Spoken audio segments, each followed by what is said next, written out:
Então, como nós estamos falando a respeito do atendimento fraterno, da importância do atendimento fraterno, um dos pontos que nós sempre temos que lembrar é a necessidade de nós fazermos esse atendimento fraterno com os trabalhadores da casa, sempre ajudando o próximo mais próximo.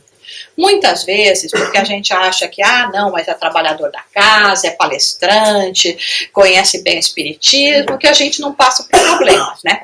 Ou então, se passar pelos problemas, que nós vamos ter todo o conhecimento, o equilíbrio para passar de uma forma espírita, de uma forma perfeita.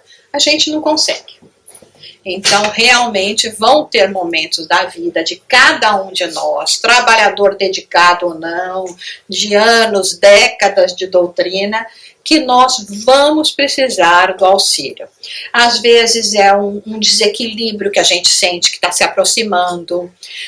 Não pode ser que não tenha nenhum problema ainda muito se instalando, mas você fala, eu estou sentindo pensamentos contrários, estou sentindo assim, sabe quando às vezes você anda e parece que tem aquela nuvenzinha escura em cima de você que está pronta para te atacar? É um momento que a gente chega e fala sem ter preconceito. Porque às vezes eu acho que tanto o trabalhador não fala, porque fala, se eu falar vão me julgar, vão achar que eu já estou obsediado, não sirvo mais, ou como assim, aprendi tudo aquilo nos cursos e não estou sabendo, sabe, eu mesmo me ajudar? A gente não consegue se ajudar. O médico, quando fica doente, não é ele que vai operar ele mesmo, ele vai num outro que vai operá-lo. É a mesma coisa com a gente. Então, lembrar disso e lembrar que a prioridade do atendimento fraterno vai ser dada aos trabalhadores da casa. Não é a gente, às vezes, muitas vezes, sai, não, mas aquela pessoa que chegou, coitada. Sim, não estamos falando que não vamos ajudar, mas primeiro, se tiver um trabalhador da casa, um frequentador, é aquele que está ali sempre ajudando no crescimento, que nós vamos realmente também procurar ajudar. E como nós dissemos antes, então, por exemplo, muitas vezes o que acontece é que assim, num grupo dos trabalhadores, às vezes a gente vai tendo uma rotatividade. Hoje é um que está com problema, amanhã é o outro. Sempre tem um. Então a gente lembrar disso. Porque muitas vezes, quando a gente faz esse tipo de atendimento, a gente dá sempre preferência à pessoa que está chegando de fora e esquece daqueles que estão do nosso lado e às vezes passando por problemas tão graves e que às vezes precisam realmente de um consolo, de um suporte, de desabafar, principalmente com alguém que é espírita, que sabe que vai compreender, que não vai fazer um julgamento, que vai ser discreto, porque não é porque agora a pessoa chegou, o colega aqui do trabalho vai chegar e me contar as coisas, eu já vou fofocar para o outro. Não é nada disso, né, gente? Então, muito, muito importante. E de tempos em tempos, lembre os trabalhadores, olha, se você estiver precisando, lembra, vem, fala com a gente. Tá? Porque às vezes eles esquecem disso e nós mesmos esquecemos. Isso foi uma coisa que até recentemente no nosso grupo mesmo, nós falamos, né? Eu comecei a ver que tinha lá, cada um deles estava lá passando por um problema. Aí eu cheguei e falei, lembra, gente, sabe? O primeiro que a gente vai atender vão ser vocês. Porque se a gente tiver também, deixar os trabalhadores ficarem lá no sofrimento, desequilibrado, daqui a pouco nem trabalhador a gente tem, né? Aí é que não consegue ter o funcionamento do centro espírita. Faz sentido, assim, para vocês? Não é? Então, quando você vai no avião, não tem aeromoça lá, negócio que fala, se você tiver criança, primeiro coloque a máscara em você e depois na criança. É uma coisa parecida. Para eu poder, como trabalhador dedicado a ajudar os outros, se eu me encontro num momento de muito sofrimento, de muito desequilíbrio, de muita dificuldade, e não posso conseguir encontrar no centro espírita a compreensão, o suporte, a orientação, então esse ser espírita não está servindo muito bem. Né? Você concorda? Então eu tenho que reencontrar esse equilíbrio para que inclusive eu possa ajudar de uma forma melhor. Primeiro põe a máscara em mim, depois eu ponho nos outros. Certo? Algum comentário? Alguma pergunta? E de tempos em tempos, então, relembra as pessoas, os trabalhadores sobre isso, tá bom? Então vamos lá agora para o próximo. A Rita ia dizer alguma coisa. Hã? Quer? Alguém quer? Eu queria perguntar se seria genuíno, seria eficiente no caso, se a gente sente isso na pessoa, em alguém, mas esse alguém ele não fala justamente como você está me explicando. Poderia sim procurarmos a pessoa por telefone ou ir na casa e procurar saber se a gente pode ajudar em alguma forma. Sem dúvida, né? Você veja, isso é outra coisa. Às vezes a gente, como espírita, né, a gente aprende a importância da caridade, né? Ah, vamos fazer aqui, todo mundo traz as roupas para mandar lá pro orfanato do Brasil. E tem um colega seu aqui, entendeu? Que de repente está desempregado, está com dificuldade para comprar comida e nós estamos fazendo mutirão para mandar para um orfanato que a gente nem conhece. Não é que eu quero dizer que a gente não vai ajudar quem não conhece, eu quero dizer, mas que não é o próximo mais próximo, sabe? Então, esse tipo de coisa nós temos que prestar atenção. Então, por exemplo, se você percebe, às vezes pode ser uma situação um pouco mais delicada, de a gente chegar e aproximar, ou então querer insinuar que tô achando que você está obsediado. Ninguém quer ter esse diagnóstico, né? Mas às vezes você pode chegar, de preferência no centro espírita, para ser menos intrusivo e até para que a gente possa sempre estar. Você não estava aqui na primeira parte, nós enfatizamos muito a necessidade de quanto mais a gente estiver num ambiente preparado, mais fácil vai ser de a gente falar as palavras corretas, porque vai estar intuído, como também a pessoa está com o ouvido preparado para escutar. De repente, se eu vou na casa, a pessoa pode estar na defensiva, mas se ela está aqui e sentindo aquele ambiente fraterno e sob a ação dos benfeitores espirituais, você chega e fala, nossa, eu estou sentindo que parece que, não sei, estou vendo uma certa tristeza em você, não sei, alguma coisa me diz que eu tinha que vir perguntar para falar com você para saber se você precisa de alguma coisa. Aí a pessoa se desebura em lágrima, né? Eu falo, meu Deus, e aí, sabe? Então, mas se o ambiente está propício, se você vai num outro momento, pode ser que não. Se a gente já chega e fala, acho que você está obsediado, estou sentindo que seu olhar está diferente, entendeu? Então, é tudo, né? Mas eu acho que é muito importante a gente chegar, e mesmo às vezes sem falar, porque às vezes, assim, eu tenho essa sensibilidade, eu olho para um dos nossos trabalhadores, eu sei quando ele não está bem, né? Então, às vezes, é aquela coisa, todos nós tem dia que a gente chega no centro espírita e não está bem.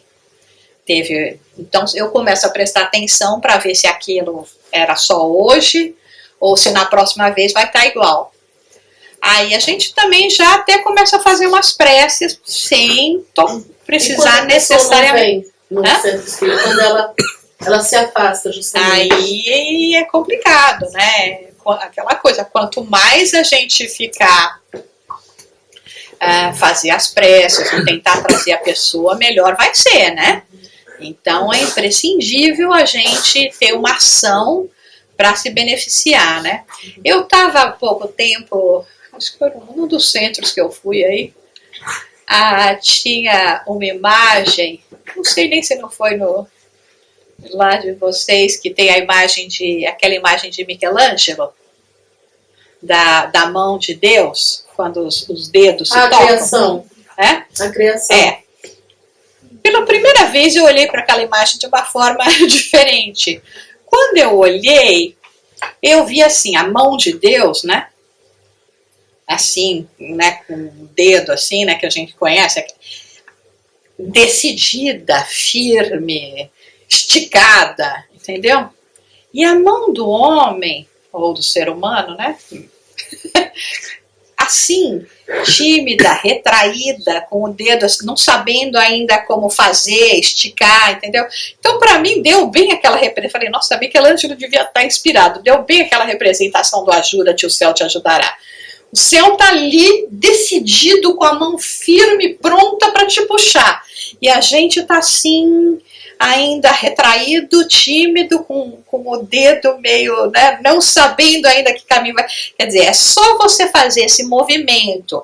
Então é importante sempre o movimento da pessoa, mas às vezes está passando por muitas dificuldades, não é necessariamente uma perturbação espiritual. Pode estar com momentos difíceis no lar que te impeçam de estar frequentando mais o centro. Aí, claro que como, né, que nós somos, vai fazer uma visita fraterna, faz um evangelho no lar lá com a pessoa, entendeu? Põe o nome da pessoa para prece, vai, tenta ver, né? Porque isso é uma outra coisa também que às vezes acontece no centro espírita. Porque, obviamente, todos nós também somos muito ocupados, né? A pessoa vem, aí passa 2 meses sem aparecer no centro, ninguém telefona, ninguém pergunta, ninguém, né? A gente também não faz esse movimento de saber, escuta, tá tudo bem, nós notamos que você vinha com uma certa regularidade, e de repente você parou de vir, é alguma coisa, precisa de alguma assistência. É difícil a gente se organizar nisso, mas seria tão bom se a gente tivesse o que a gente chama de embaixadores, né? Alguém que realmente se preocupasse. Hoje você não precisa nem telefonar, mandar um e-mail, mandar uma mensagem, que tivesse o telefone, que tivesse um e-mail da pessoa, que começou a perceber, tipo dizer, nós notamos você, que não é só o trabalhador, nós notamos você. E vimos que já faz com uma certa frequência, tá tudo bem, tá precisando de algum auxílio, não é perguntar, estamos fazendo alguma coisa de errada para você não vir, não, nós estamos certos que a gente está fazendo as coisas certas, né? Não é isso, é só dizer, olha, estamos aqui, se você tiver com alguma dificuldade, alguma coisa, né, queríamos só saber se está tudo bem com você. Às vezes a pessoa até morre, a gente não sabe que morreu. Vai ouvir depois de não sei quanto tempo, é verdade, faz tempo que não vem aqui no centro, porque morreu. A gente nem sabia, nem sabia. Então, que é isso, né? Que fraternidade, caridade, prestar atenção no ser humano é essa? A gente falha muito nisso, tá? Lá nós mesmo temos que te dizer que a gente falha nisso. Às vezes não dá, presta atenção, como realmente... Infelizmente, são muitos os chamados e poucos os escolhidos. Aqueles poucos que assumem as tarefas no centro espírita já estão com, né, aquela mesa aqui cheia e mal dá conta. Então, por exemplo, tem muito trabalho no centro espírita que a gente nota que está deficiente, que deveria ser feito, que nós gostaríamos de fazer, porém, aí é uma questão de, às vezes, prioridade. E, infelizmente, às vezes as pessoas não se oferecem, quer dizer, de manter uma lista atualizada. Parece simples, né? Manter uma lista atualizada, é muito simples. Só que é muito simples, mas exige tempo, exige disciplina, exige controle, alguém tem que fazer. Se você vai pegar o seu tempo a fazer, você deixa de fazer outra coisa. Então, quer dizer...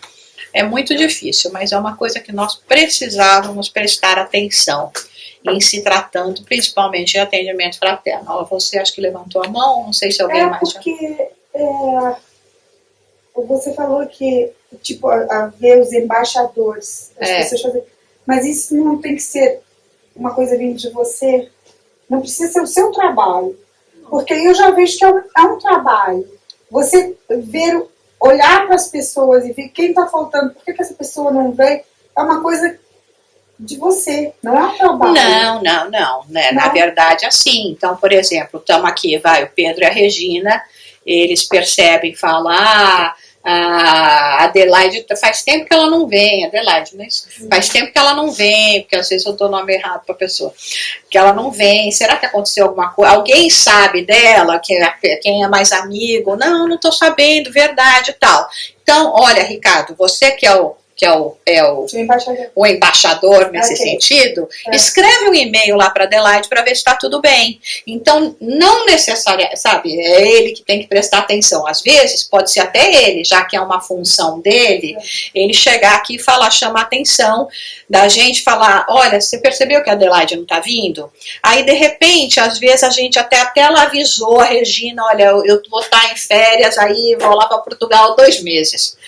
E a gente não comunica para todo mundo, olha pessoal, a Adelaide está saindo 2 meses de férias, então pode ser que a gente até não comunica, mas os outros que perceberam, chega, ele que está prestando atenção, que é o responsável, chega e fala, tem alguma novidade a respeito dela? Ou então, qualquer um de nós pode chegar e falar, olha, lembra aquela pessoa? Não está vindo mais, certo? Chamar, todo mundo pode participar nisso. E só que aí nós vamos ter uma pessoa responsável, porque inclusive, nesse momento, a pessoa que vai se comunicar, mesmo que seja via e-mail, tem que saber o que vai escrever, né? Não pode ser uma pessoa que também não tem um relativo preparo, que já vai, e aí, nossa, tá tudo bem com você? Será que né? Ou fizemos alguma coisa errada? Dependendo do teor, olha, estamos notando. Então tem que ter saber como falar, né? E escrever umas 2 linhazinhas, notamos, sentimos sua falta, estamos aqui, se precisar de algo nos avise, entendeu? E então é esse tipo de coisa, nesse sentido que a gente está falando. Não precisa ser, né, os diretores que vão fazer isso, né? Mas seria sempre bom ter um trabalho coordenado, como eu disse. Então, vamos dizer, o Ricardo não é o diretor, é o Pedro e a Regina. Mas ele nota, ele chega e fala, e eles, não estou sabendo de nada, então, sim, entra em contato. E não só necessariamente iniciativa própria, porque às vezes pode ser que o comunicado veio a eles e não a todos, né? Porque a gente tem muita dificuldade aqui no centro, na verdade, é que as pessoas acham que trabalhos, participar da dinâmica da classe, o que é trabalho, classificado como trabalhadores. Então, às vezes, a gente até tenta dar um trabalho que é importante, mas que não é uma coisa que aparece, né? Então, assim, a gente tem dificuldade com as pessoas, porque para elas isso não é importante, porque ela não aparece como uma médium, ela não aparece como passista, ela não aparece como palestrante, então isso não tem importância. E muitas vezes a gente tenta dar umas responsabilidades nesse sentido para as pessoas e acaba que não vai para frente, porque a pessoa não é importante. O que é importante é ser médium, palestrante, passista, tudo que aparece. O que não aparece não tem importância nenhuma. Então, assim, a nossa dificuldade em relação ao centro, a esse tipo de trabalho, é essa. É porque todo mundo que quer, só querem estar na frente. Né? Aparecendo. O que não apareceu não importa. Então, assim, aí fica para quem? Fica tudo para um só, os 2, os 3, que tem consciência de que precisa de que eu trabalho. Então, assim, a gente não dá conta, simplesmente não dá conta. Porque são coisinhas pequenas, mas que se as pessoas... Mas muita coisinha pequena faz uma coisa enorme. Se as pessoas se disponibilizar, falar, é um trabalho do centro, eu vou fazer com boa vontade, porque é o trabalho do centro, seria maravilhoso. Do centro de Jesus, sobretudo, está fazendo para Jesus. Que seja nada, é para Jesus. Mas as pessoas não veem assim. Elas primeiro têm que botar elas em evidência. Aí a nossa dificuldade maior é essa. Então o que acontece? Sobrecarrega aqueles que estão. Aí a gente tem que fazer tudo. Né? Porque nós somos os trabalhadores que faz a palestra, que faz o passe, que faz a mediúnica, que faz tudo, porque as outras coisas não têm importância, aí faz tudo. E acaba que a gente não faz direito. Né? Porque poderia fazer mais, né? Como é isso. Não, isso é muito grave. Mas eu muitas vezes, quando quero incentivar o pessoal a trabalhar, eu digo, vocês não imaginam o que a gente recebe de Jesus por esse trabalho minúsculo que a gente está fazendo. A gente recebe 50 vezes mais do que aquilo que a gente está fazendo. Portanto, venham. Por pouco que a gente faça, o pouquinho a gente recebe muito, venham. Mas está difícil. A Lírio menciona num dos livros dele também, aí agora eu não lembro se isso é frase dele ou de Emmanuel, né, que fala, sorte daquele que pegou a tarefa do outro. Então, quer dizer, a gente também não vai reclamar de ter pego a tarefa do outro, de estar sobrecarregado, né, porque é aquela história até de Jesus, né, servo mal e infiel, vou tirar isso e dar para o outro que tem mais trabalho, né. Então, a gente também não reclama, mas a verdade é que isso, como a Regina está falando, é muito difícil. Todo mundo quer começar como missionário, né? Ninguém quer começar como tarefeiro, aquela coisa toda. Se não for uma missão grande, não serve. Quando a gente pensa que os amigos espirituais chegam aqui no centro cedo, muito antes da gente, para fazer limpeza, né? Porque eles vêm fazer limpeza, né, gente? Eles pegam lá as vassourinhas espiritual e te faz toda a limpeza, tira todos os miasmas, todas aquelas coisas que estavam aqui e que ficaram e que pode prejudicar o trabalho. Aí, o que eles fazem? Desinfeta, passa desinfetante, para deixar tudo desinfetado, cheirosinho espiritualmente falando, para a gente chegar. E a pessoa, às vezes, que poderia se encarregar da limpeza do centro, acha que isso é um trabalho não digno. Né?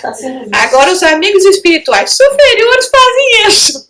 Chega aqui, faz limpeza, desinfeta, põe aqui, né, um cheirinho, né, agradável, espiritual pra gente chegar. Mas pra gente não é, que nem ela falou, não estou em evidência, ninguém fala nada, vou limpar agora, depois que foi tudo embora já tá sujo de novo, né, aquelas coisas que a gente sabe de trabalho de dono de casa, né, que não é tão fácil, é realmente difícil. Se a gente tivesse um pouquinho mais de entendimento, a gente ir atrás das tarefas, sabe? E é a luta de todos os centros espíritas. Inclusive no Brasil, os problemas são exatamente os mesmos. A proporção muda, é sempre a casa está pequena, falta trabalhador, falta dinheiro. A proporção pode ser diferente, mas é sempre as mesmas dificuldades que a gente tem, que a gente enfrenta. Né? Bom, vamos ler mais um pouquinho então. Você pode falar. Uma das condições fundamentais exigidas do trabalhador espírita para se tornar um atendente é o esforço em operar em si mesmo a reforma íntima. É essencial que possua condição moral, conhecimento evangélico, maturidade e discernimento para lidar com as situações inusitadas, das mais diversas e por vezes surpreendentes. Bom, isso aqui é óbvio, né, gente? Para eu poder... tudo bem, terra de cego, quem tem um olho é rei, é melhor ter um olho do que não ter nenhum, dá pra gente ajudar porque a gente já tem um. Nós entendemos que como trabalhador espírita a gente é assim mesmo, tem um olhinho aqui só e tá bom, né? Ele é mau. Já tá ótimo, né? Já estamos enxergando, que seja míope o outro que tá vendo, mas já estamos enxergando alguma coisa, já dá pra fazer alguma coisa, né? Então, é lógico que a gente vai estar cada vez mais trabalhando por né, por aquilo que é para a gente mesmo, não é para os outros, é para a gente, para o nosso benefício. A palavra reforma, né, a gente dá até um arrepio, né, quando fala reforma, né? Então eu gosto mais até de usar transformação interior, né?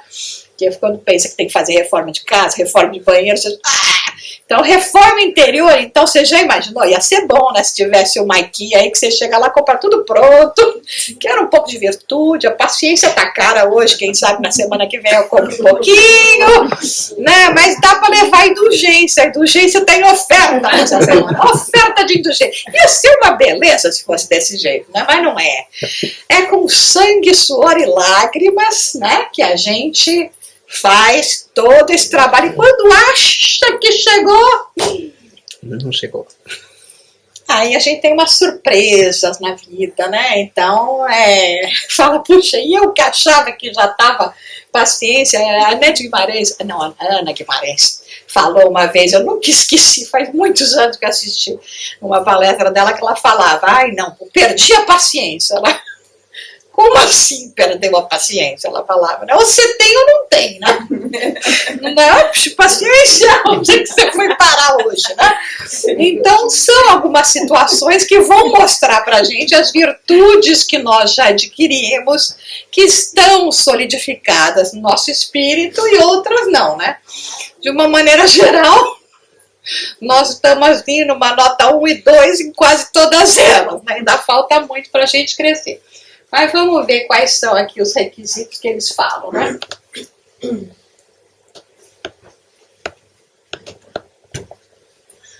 1. Conduta moral elevada. 2. Amar ao próximo. 3. Ter empatia pelo semelhante. 4. Ter tem concluído os cursos preparatórios de Espiritismo. 5. Ser humilde e consciente dos seus deveres e limitações. 6. Ser indulgente. 7. Manter o hábito de orar e estudar os ensinamentos espíritas. 8. Participar em pelo menos uma reunião pública por semana. 9. Ser tolerante, sem conivência. 10. Apreciar o contato com os outros e saber como falar com as pessoas. 11. Ser responsável em relação aos seus compromissos. 12. Ter discernimento e perspicácia indispensável para o desempenho da tarefa. 13. Saber como ouvir. 14. Ser discreto, ter equilíbrio emocional e paciência. 15. Ser integrado às atividades do centro espírita e conhecer os diversos serviços por ele oferecidos. Bom, tem uns 15 itens aí, acho que uns 10 até que dá pra gente fazer direitinho. Tem uns 5 aí que é um pouco mais difícil, né? São mais difíceis da gente fazer, mas vocês vejam, tudo bom senso, todas essas regras, coisas que a gente deveria usar no nosso dia a dia. Não necessariamente só no trato com um semelhante no momento de atendimento fraterno, né? Então são essas um pouco das condutas, né, que os espíritos nos aconselham. Sempre lembrando do Evangelho segundo o Espiritismo, palavras de Kardec, capítulo 17, que fala que o verdadeiro espírita é aquele que se esforça, né, para vencer as suas más inclinações. Então, não está nem dizendo que nós já estamos prontos, nem que conquistou, está dizendo que está se esforçando, né? Que eu acho que é o estágio em que nós nos encontramos, né, no nosso caminho evolutivo, de já admitir a necessidade de realizar essas mudanças, né, de realmente... Porque aquele negócio, aquele que nem consegue ver ainda que tem alguma coisa de errado, como errado? Né? Como é que vai mudar? Só quando a gente vê e admite que poderia estar melhor, que existe um ponto em você que precisa ser mais bem trabalhado, que a gente começa a tomar alguma ação. E mesmo assim, às vezes, mesmo quando a gente admite, é difícil, né? Ninguém está dizendo que é fácil, é por isso que é um trabalho constante e é por isso que, de novo, enfatizamos. Lembre que temos limitações, que somos ainda seres imperfeitos, não desanime, caiu, levanta de novo. Sacode a poeira, como falam, né? E dá volta por cima, né? Não tem uma música que é assim? Porque é recomeçar sempre, é continuar com a certeza de que nós vamos conseguir, sabe? Se eu quiser emagrecer 10 quilos, não tem milagre, infelizmente. É fazer diariamente, fechar a boca, disciplina, como eles falam. Mas não vai acontecer num dia nem numa semana. É trabalho de esforço. Então, quer dizer, na reforma, na transformação interior, não poderia ser diferente, né? Algum comentário, alguma pergunta? Então, vamos para o próximo, no comportamento do atendente. Vocês prestaram atenção ali na figurinha, né? Sai amor das palavras, né? Então, vamos lá. Primeiro. Ser consciente da responsabilidade, estar preparado e identificar-se com a tarefa. 2. Estar preparado para a tarefa no dia anterior, entrando em harmonia com os benfeitores espirituais que ajudam no trabalho e pela leitura de materiais edificantes. 3. Entrar na sala minutos antes do início do trabalho com elevado nível mental. 4. Antes de dar qualquer orientação buscar o apoio da espiritualidade superior, a abertura dos canais intuitivos a fim de receber a inspiração e orientação necessárias. Quinto, manter um comportamento simples e gentil, que gere uma energia fraterna, ser humilde e simples na fala, nos gestos e atitudes e na maneira de se vestir. Primeiro ponto, como até a própria Regina estava falando, não necessariamente nós vamos nos identificar com todas as tarefas ou com certas tarefas que existem no centro espírita. Então, por exemplo, uma pessoa que é super tímida, não gosta de falar, não dá para ser não que a gente tenha que a gente ficar falando, mas para fazer um atendimento fraterno, que não tem paciência de ouvir, que é um pouco, né, preconceituosa nas suas colocações. De repente não tem o perfil para essa tarefa, né, que vai ficar julgando o que o outro está falando. Então, tem muitas outras tarefas, todas são extremamente importantes, porque senão a gente não consegue fazer o trabalho. Então, dedique-se a outra tarefa. Então, a partir do momento em que você tem essa empatia com o ser humano, sente naturalmente compaixão, então você vai partir para começar a realmente talvez se preparar para esse tipo de trabalho, né? E o segundo, está preparado para a tarefa no dia anterior. Muito corretamente costuma-se dizer que toda reunião espírita é um banquete espiritual.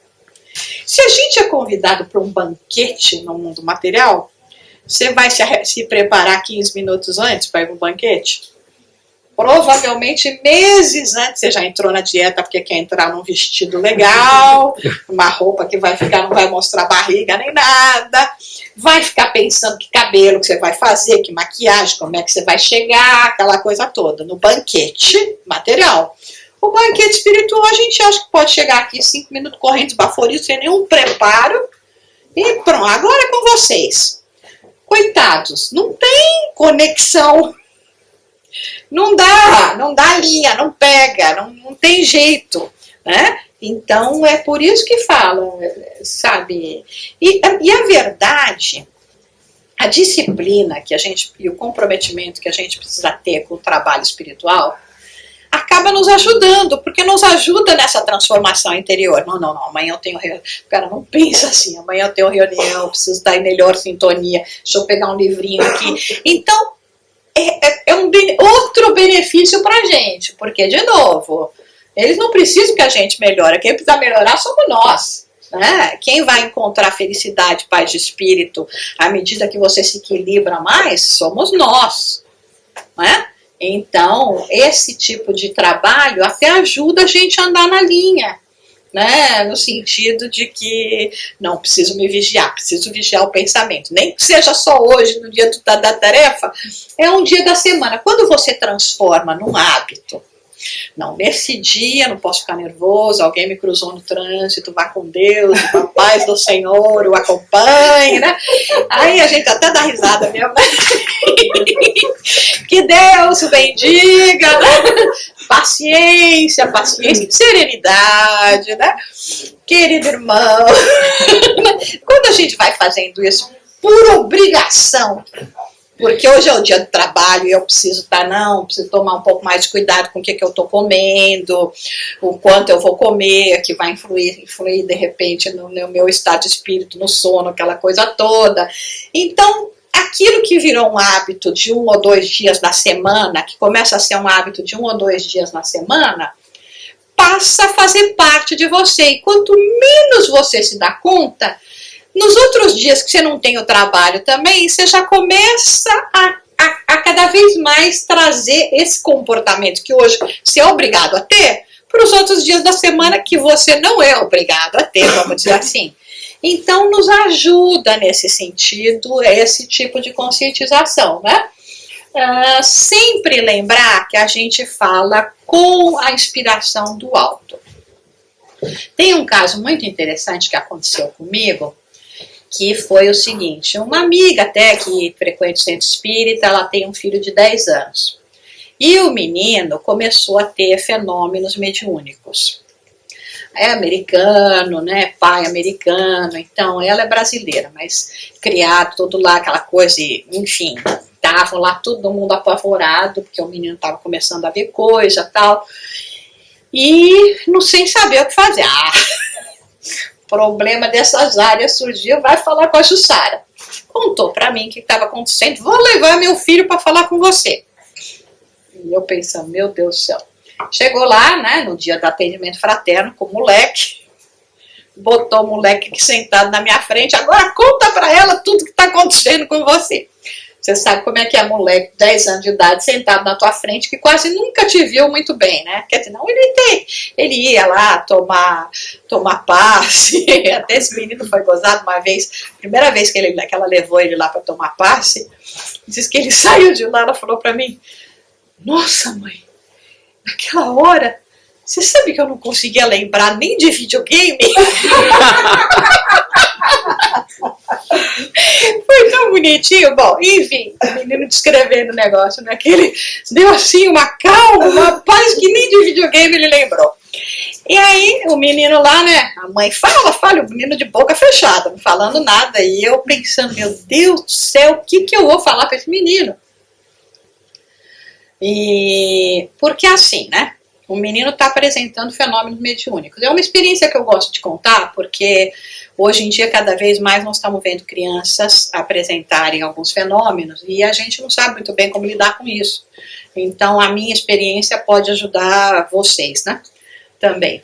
E aí, eu pensava, o que eu vou falar para ele? Não, a mediunidade é natural, faz parte dos seres humanos, não se preocupe. Deixe acontecer. Os Estados Unidos ainda pobrezinho, vão botar o moleque na Ritalina, internado, qualquer coisa assim, porque vão falar que esse menino é, na nossa linguajar lá, é um freak, né? E aqui, que não é freak de guarda, tá maluco, né? Não posso falar isso. Falar para ele esconder, eu também não posso falar. Tipo, olha, não conta pra ninguém, esconde. Porque tudo que você vai falar pra uma criança que é feio, que é pra esconder, é porque é feio, que não é bom. Falei, o que eu vou falar pra esse moleque? Eu não tinha a menor ideia do que falar pra esse moleque. Tá? Aí, de repente, a inspiração do alto veio. Porque eu não posso dizer que eu sou dona dessa ideia brilhante. Não sou mesmo. Eu pensando no menino e lembrando até de mim mesmo, eu adoro tudo quanto é filme de super-herói, né? Adoro ter poderes, né? Queria ter todos que eles têm. Quero voar que nem um super-homem, entrar pelos prédios que nem um Homem-Aranha, quero tudo, adoro filme de super-herói. Aí lembrei disso, falei com o menino, ei, você gosta de filme de super-herói? Aí ele finalmente falou uma coisa, não, eu gosto. Aí, na época estava passando, acho que o último filme, não sei se era do Homem-Aranha ou do Homem de Ferro, qualquer um deles. Eu falei pra ele, pois é, né, super-herói é uma coisa tão legal, né, é super legal, eu gosto mesmo e tal. E comecei a linguagem dele. Aí eu falei, você já notou que super-herói, eles têm poderes especiais? É, super-herói tem poder especial, né? Então, né? E você veja que eles têm poderes especiais, mas às vezes os outros não têm, né? Muitos dos outros lá não têm poder especial. Só o super-herói tem poder especial. É verdade, né? Falei, e aí, o que ele faz? Ele chega lá para os outros e conta para todo mundo que ele tem, porque eu sou o Batman, eu sou, né? Não, eles até numa atitude mais de humilde e tal, eles guardam aquilo para eles, né? Porque às vezes até para não deixar os outros tristes, porque eles não têm esses poderes que eles têm, não é verdade? Não, é verdade, tá? Aí eu falei, você já reparou? E tudo isso vinha vindo aqui na cabeça, né? Você já reparou também que esses super-heróis, né, eles usam os poderes deles sempre pro bem, né? Sempre para ajudar todo mundo. Então, sempre para ajudar todo mundo. Eu falei, pois então, faça o mesmo com a tua mediunidade. O moleque saiu de lá de bem com a vida, a mãe também. Eu aqui, a hora que eles saíram da sala, eu falei, meu Deus do céu, o que foi isso? Porque eu falei, sabe, mas assim, né, nesse tipo de colocação, nessa linguagem, nesses exemplos que fazem parte, né, e aí eu acho que o menino não teve mais problema, a mãe não falou nunca mais nada, e tá de bem lá com a vida, e não sei nem se os fenômenos já não diminuíram um pouco, né? Mas são coisas assim que às vezes é somente com a dedicação, com o preparo, com a consciência de que nós estamos realmente sendo intermediários do alto, é que a gente pode realizar um trabalho desse, porque que nem eu falei para vocês, eu jamais teria conseguido dar uma resposta dessa. Tenho plena consciência disso. E era um caso extremamente grave, né? Porque podia impactar a vida daquela criança para sempre, dependendo do que eu vou falar para ele, né? A impressão que vai ter. Obviamente o comportamento gentil, ser fraterno, né? A forma com que você vai estar vestido, tudo isso também, né? Uma forma de se vestir sempre com respeito. É importante a gente também estar com esse tipo de atitude no centro espírita, né?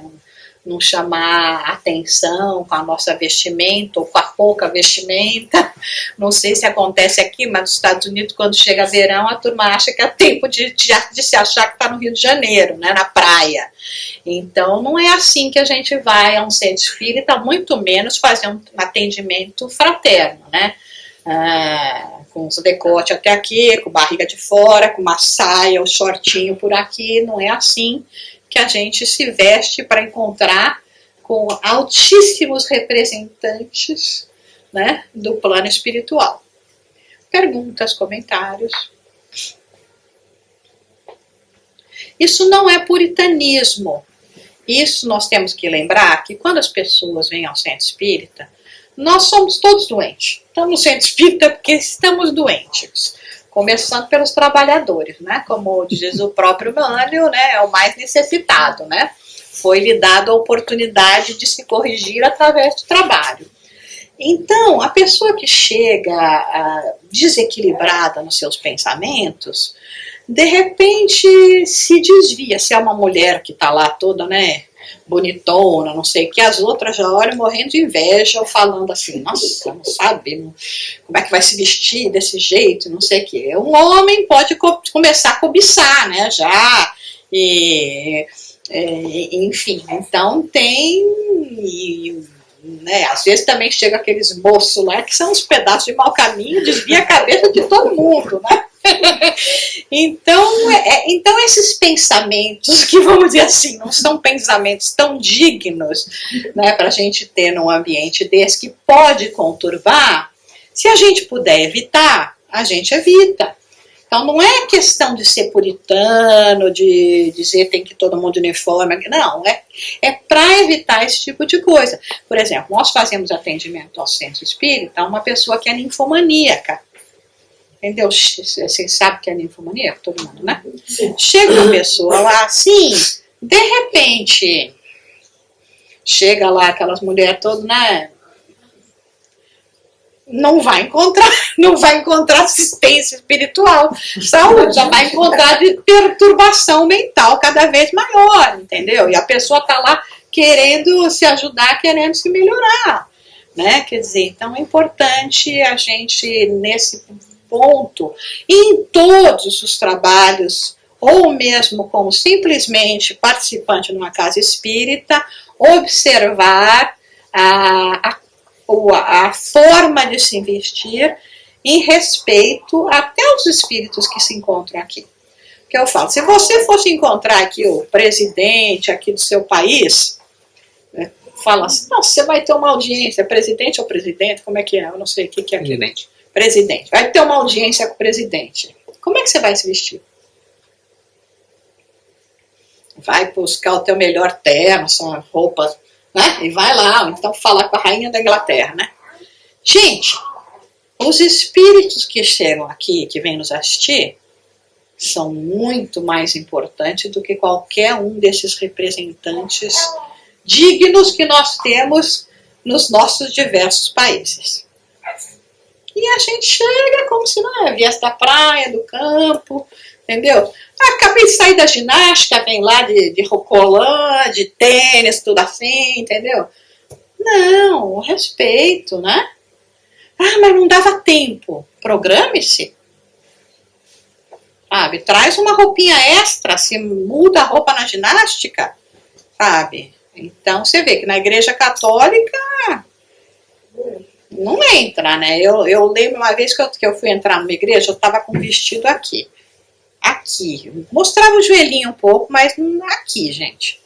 O padre não queria deixar eu entrar na igreja. Eu falei, como você não vai me deixar na igreja? Não, porque você está indecente. Como eu estou indecente? Primeiro de tudo é aquela coisa, né? Não tenho mais 20 anos de idade, aquela, né? Eu já sou uma senhora, né? Com o vestido aqui já compridinho e ele achando que meu vestido estava curto, que eu estava indecente. Né? Uma intransigência. A gente, estou falando com muito menos do que isso, imagina. Né? Então são coisas para a gente realmente prestar atenção. Perguntas, comentários?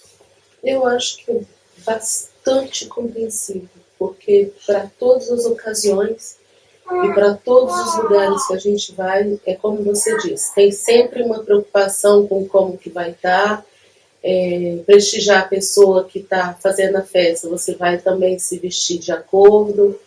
Então, quando você sai de casa para ir para uma festa, você vai vestir para uma festa. Se você vai para uma igreja, logicamente você não vai para a igreja de qualquer maneira. Uhum. E é por merecimento também das pessoas que estão nos recebendo, né? É uma maneira de respeito também. Então, na praia também a gente não vai como um vestido de uma irmã. Claro. Então, eu acredito, eu acho que é bastante compreensível que cada local que a gente vai, a gente tem que estar vestido de acordo. Exatamente. E o trabalhador espírita é o primeiro que tem que dar o exemplo, né? Uhum.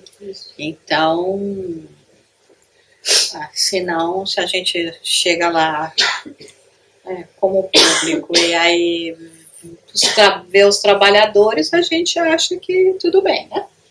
Então vamos para o próximo aqui. Bora. 6. Ter empatia, colocar-se na posição do outro, a fim de melhor entender os problemas do atendido, envolvendo a pessoa em vibração de paz e felicidade. 7. Ter um bom conhecimento do espiritismo, alta conduta moral e participação nas atividades da casa espírita. 8. Basear as respostas, as informações e os esclarecimentos de acordo com os princípios espíritas e com a moral do Evangelho, evitando emitir opiniões de caráter pessoal. 9. Lembrar-se que a tarefa é ouvir a pessoa que está sendo assistida, direcionando o diálogo para com os aspectos que possam ser relevantes à orientação do atendido em suas dificuldades, sem ser pego em sua própria curiosidade. 10. Preste atenção ao que o participante tem a dizer, ouvir-lhe com bondade e interesse, tentando inspirar confiança e incentivá-lo a falar abertamente.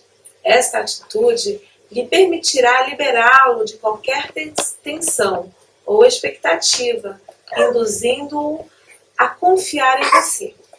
Então, há pontos importantíssimos, né? Quer dizer, se a pessoa chega lá, começa a reportar o seu problema, eu pego uma lixa de unha e começo a lixar minha unha, né? Já deu para perceber o nível de atenção que eu vou ter, né? Tudo bem, estamos exagerando, mas é para deixar a coisa bem gráfica mesmo, né? Eu posso até não estar fazendo um ato assim, mas você percebe, né? Quando aquela pessoa está olhando para você com olho de peixe morto, que está assim, em qualquer lugar, menos em você e no que você está falando. Hoje em dia, antigamente, quando havia sessões de terapia, o psiquiatra, o psicólogo, o paciente ficava deitado e o médico, o psiquiatra, ficava por trás, né? Então, hoje em dia, isso já não acontece, porque descobriram que os pacientes, é uma falta de respeito para o paciente. Porque havia muitas vezes que o psiquiatra dormia, né? E a pessoa parou, né? Então, hoje em dia, as terapias já se fazem os dois sentados de frente. Tem que se olhar, né? Porque não, você está deitado falando, da outra pessoa está, como você disse. Então, hoje em dia já não existe. Hoje em dia já está checando o Facebook, né? Mas, continue. Não, hoje o médico tem que olhar para o paciente. Porque isso traz, a pessoa que está conversando está vendo se a pessoa está escutando ou não. Né? Exatamente, né? Então, quer dizer, esse tipo de atitude da gente, as pessoas percebem. Coisas que são então muito importantes é o nosso não julgamento, né? A gente poder ouvir o outro, que nem chega alguém e fala lá, eu sou ninfomaníaco, eu sou um viciado em drogas, e você, entendeu? Aí você levanta e vai embora. Pois é, a pessoa já fica, né? Tudo bem, você pode até fazer por dentro, mas por fora você continua assim, aquela cara impassível, né? Porque às vezes você escuta cada coisa que você não está preparado para ouvir naquele momento, você não está esperando que vai chegar uma coisa daquelas, né? Sabe? Ou então, por exemplo, a pessoa começa a contar a história né, do caso, de como de repente o marido chega e bate, e você, aqui eu falei, não, pera, deixa eu ver como é que ficou essa cicatriz, mas tá feio mesmo, né? Ou então, não, mas continua, conta o resto, porque eu quero saber o fim da história, entendeu?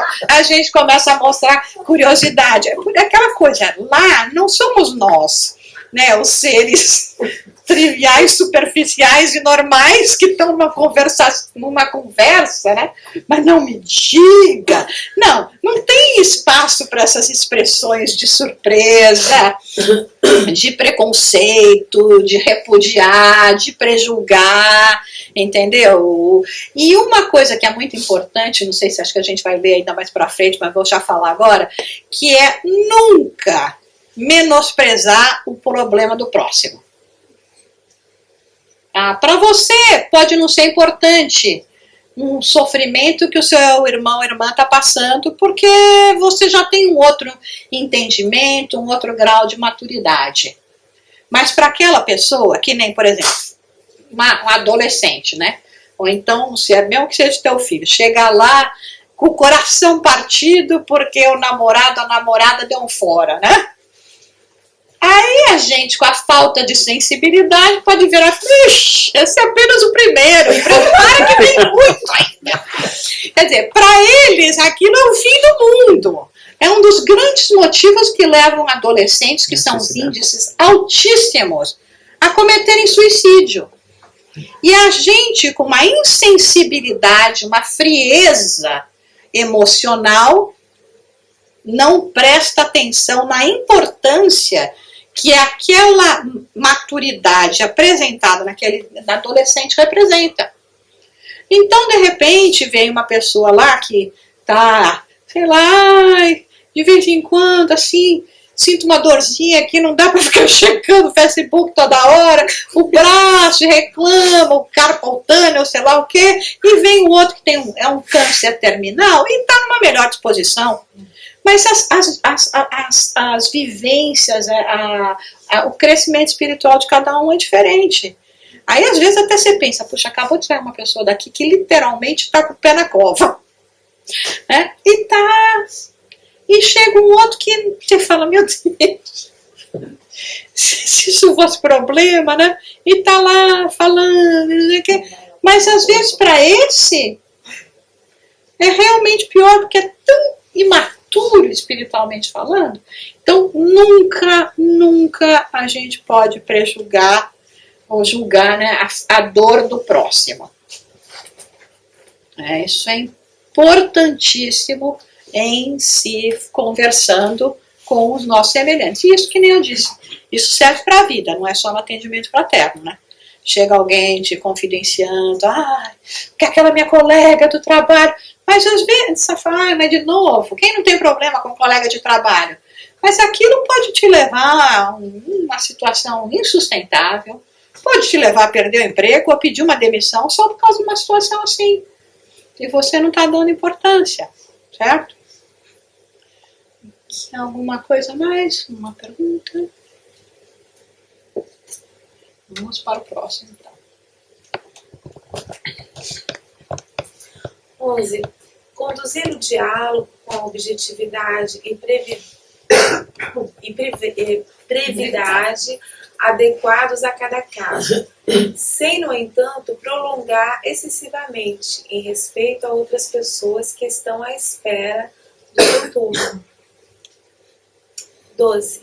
Evite tornar-se emocionalmente envolvido com o problema e sintetizar-se com o nível vibratório do assistido.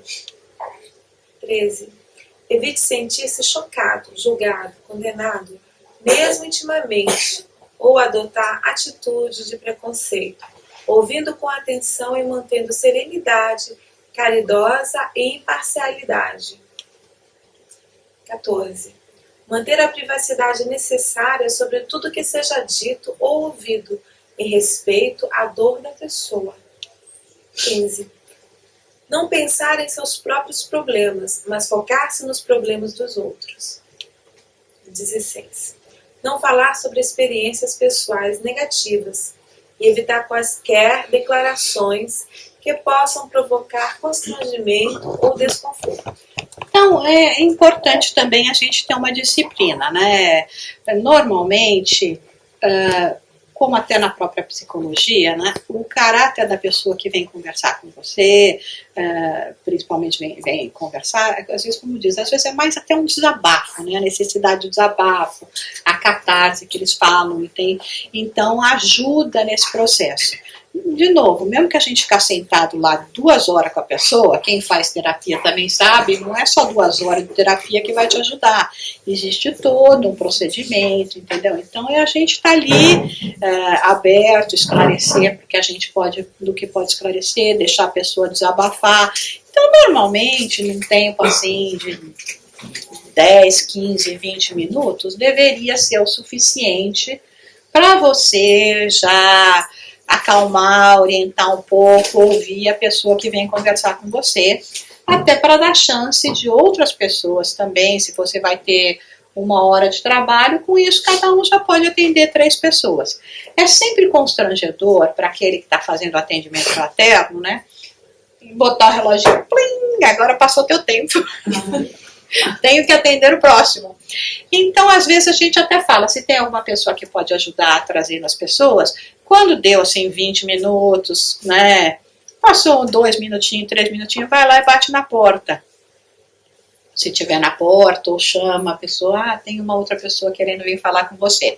E aí fica a critério da pessoa que está conversando, porque às vezes talvez precise um pouquinho mais, ou então pode ser a deixa para ela falar, tá bom, então vamos ver se você volta uma outra hora, vem aqui já então, continua nos estudos, faz o passe, vê se você volta então uma outra hora, quando precisar vem sempre conversar com a gente, entendeu? Para poder também, né, porque tem gente que se deixar ficar lá, vai contar uma coisa que ela conta em 5 minutos, ela vai contar 5 vezes a mesma coisa, repetindo, né? Então, é importante a gente também ajudar a pessoa nisso, nesse se reequilibrar, né?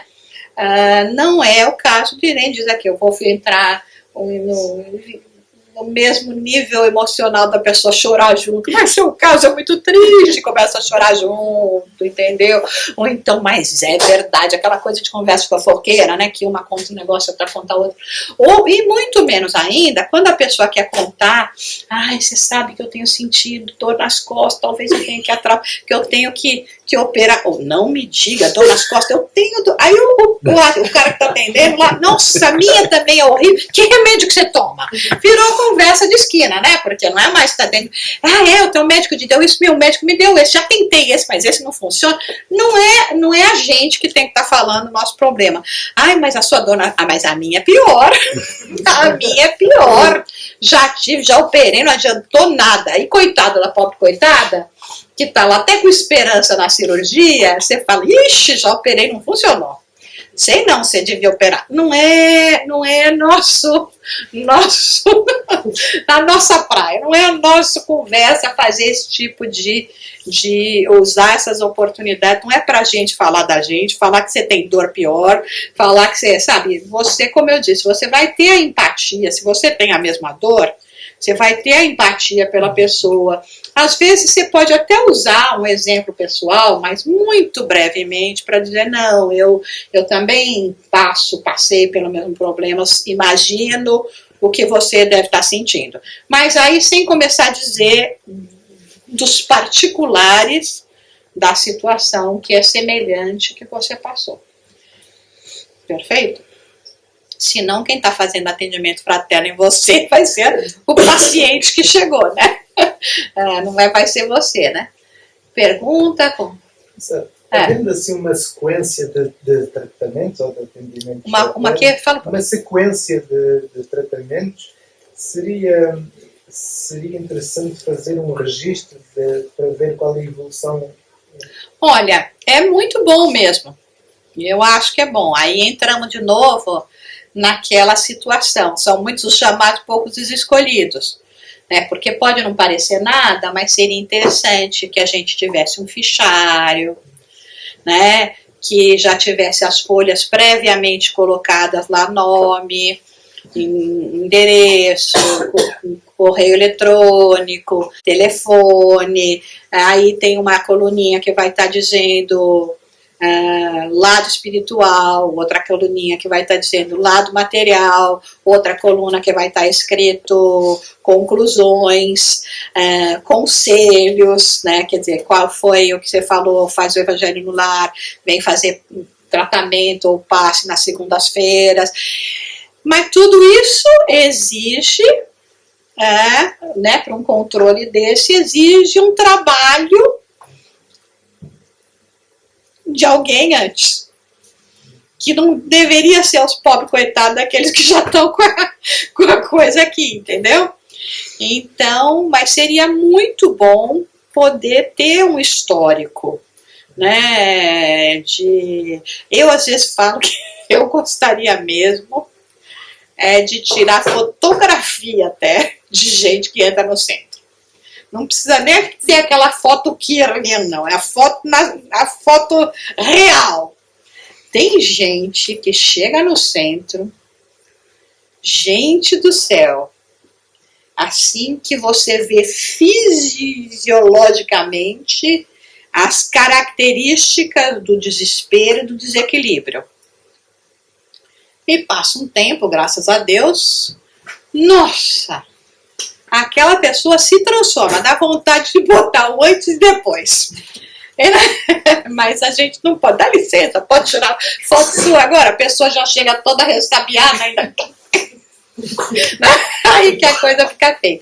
Mas é interessante a gente ter, óbvio, aí tem que ser guardado com sigilo, de preferência num lugar que você tranca, que só certas pessoas vão ter acesso, porque são informações confidenciais.